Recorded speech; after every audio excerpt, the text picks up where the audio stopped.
Hello everyone, কেমন আছো তোমরা? এই বইটা আমি যখন গ্র্যাজুয়েশনে পড়ি তখন কিনেছিলাম, ঠিক আছে? তো এই বইটাতে আমি একটা ছবি দেখে তোমাদেরকে একটা সায়েন্সের একটা খুবই গুরুত্বপূর্ণ ইন্টারেস্টিং পার্ট আমি তোমাদেরকে বলতে চলেছি।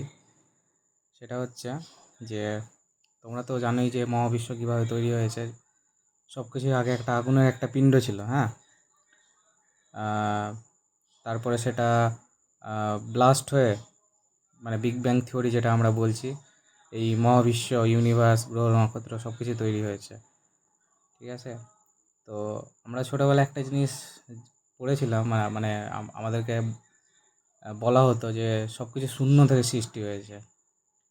কিন্তু আমি এমএসসি করেছি ফিজিক্সে, কিন্তু তারপর আমি এটা জানতে পেরেছি যে মানে কোনো কিছু শূন্য হওয়া পসিবল না। মানে যেটা হয় যে এই মহাবিশ্বে যা কিছু আছে সব কিছুই তো একটা এনার্জি, তাই না?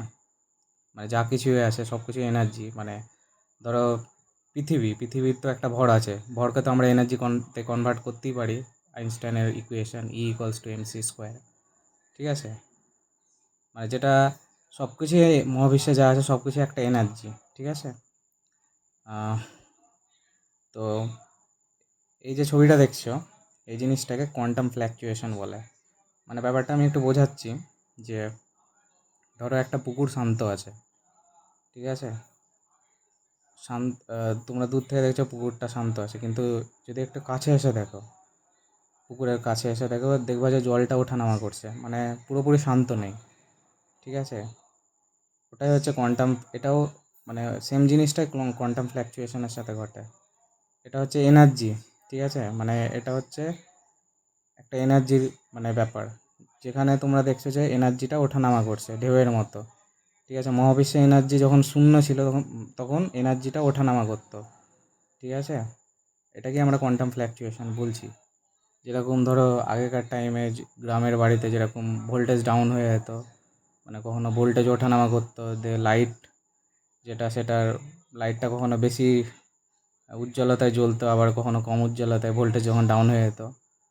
তো কোয়ান্টাম ফ্ল্যাকচুয়েশন ওরকমই, মানে এনার্জিটা সবসময় ওঠানামা করতে থাকে। মানে অ্যাকচুয়ালি কোনো কিছু পুরোপুরি শূন্য হওয়া পসিবল না, ঠিক আছে? এটাই আমাদেরকে ফিজিক্স বলে। তো এটাই ছিল কনসেপ্ট। জানি না কতটা বোঝাতে পারলাম তোমাদেরকে ব্যাপারটা। যাই হোক, যতটা সম্ভব আমি বোঝানোর চেষ্টা করলাম।